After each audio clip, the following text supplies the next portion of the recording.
আসসালামু আলাইকুম everyone, this is Naima's cooking glow. আজকে আমি আপনাদের জন্য মজার একটি চিকেন রোস্ট রেসিপি নিয়ে হাজির হয়ে গেলাম, যেটা খুব ইজিভাবে তৈরি করা যায়, বাট খেতে কিন্তু ভীষণ মজা হয়। তো চলুন এবার আমার মূল রেসিপিটিতে যাওয়া যাক।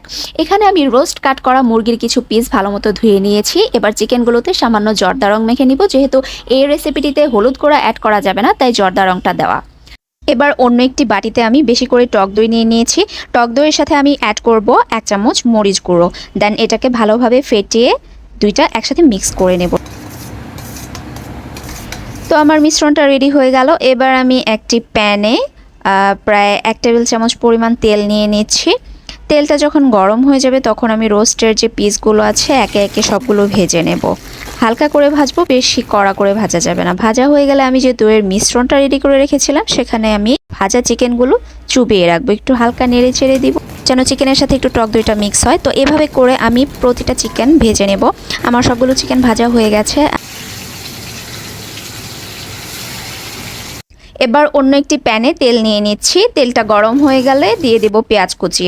একটু বেশি করে পেঁয়াজ নিয়েছি, কারণ এটাকে বেরেস্তা করব। আর বেরেস্তা করার জন্য একটা বিষয় আপনাদেরকে অবশ্যই মাথায় রাখতে হবে, যে হালকা আঁচে পেঁয়াজটাকে যত টাইম নিয়ে ভাজবেন, পেঁয়াজ বেরেস্তাটা কিন্তু তত মজা হবে, ক্রিস্পি হবে এবং অনেকক্ষণ পর্যন্ত ক্রিস্পি ভাবটা থাকবে।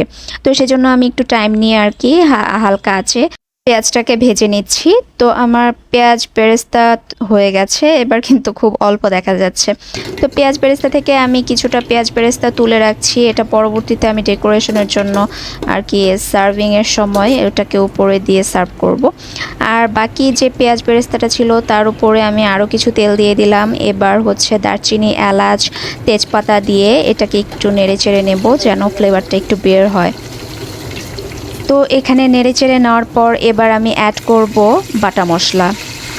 2 চামচ দিয়ে দিব পেঁয়াজ বাটা, 2 চামচ দিব রসুন বাটা, আর 2 চামচ দিয়ে দিব আদা বাটা। এবার আমি এটাকে একটু নেড়েচেড়ে নেব, তেলের সাথে কষাবো আর কি।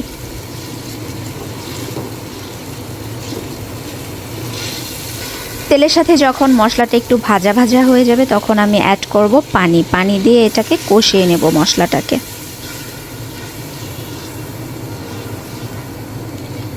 মশলা কষানোর ফাঁকে আমি অ্যাড করছি বাদাম বাটা। এখানে আমি বাদামটা ব্লেন্ড করে দিয়েছি, আপনারা ইচ্ছা করলে বেটেও দিতে পারেন। তারপর একটু সামান্য লবণ দিয়ে এটাকে আরেকটু নেড়ে চেড়ে কষিয়ে নেব ভালো মতো। তো আমার যখন কষা আরেকটু হয়ে যাবে এবার আমি অ্যাড করব রাঁধুনি রোস্ট মশলা। রোস্ট মশলা দেওয়ার পরে আরেকটু নেড়ে চেড়ে কষিয়ে নেব মশলাটাকে। এবার আমি চিকেনগুলোকে দিয়ে দিব একে একে।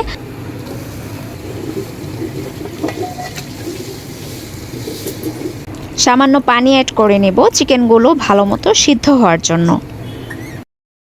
এবার আমি দিয়ে দিব সামান্য কেওড়া জল রোস্টের শাহি ফ্লেভার আনার জন্য। তারপর আমি দিয়ে দিব টমেটো সস। টমেটো সসটা আপনারা অবশ্যই দেওয়ার চেষ্টা করবেন রোস্টে, এতে করে রোস্টের টেস্টটা কিন্তু অনেক অনেক ভালো আসে। এ পর্যায়ে আমি কয়েকটা আস্ত কাঁচামরিচ দিয়ে দিচ্ছি জাস্ট ফ্লেভারের জন্য। কিছুক্ষণ জাল হওয়ার পর আবার আমি অ্যাড করব চিনি।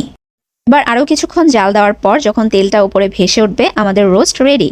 খুবই মজার এই রোস্টটা অবশ্যই আপনারা বাসায় ট্রাই করে দেখবেন। আশা করছি সবাই অনেক অনেক পছন্দ করবে। সবাই অনেক ভালো থাকবেন, সুস্থ থাকবেন। আল্লাহ হাফেজ।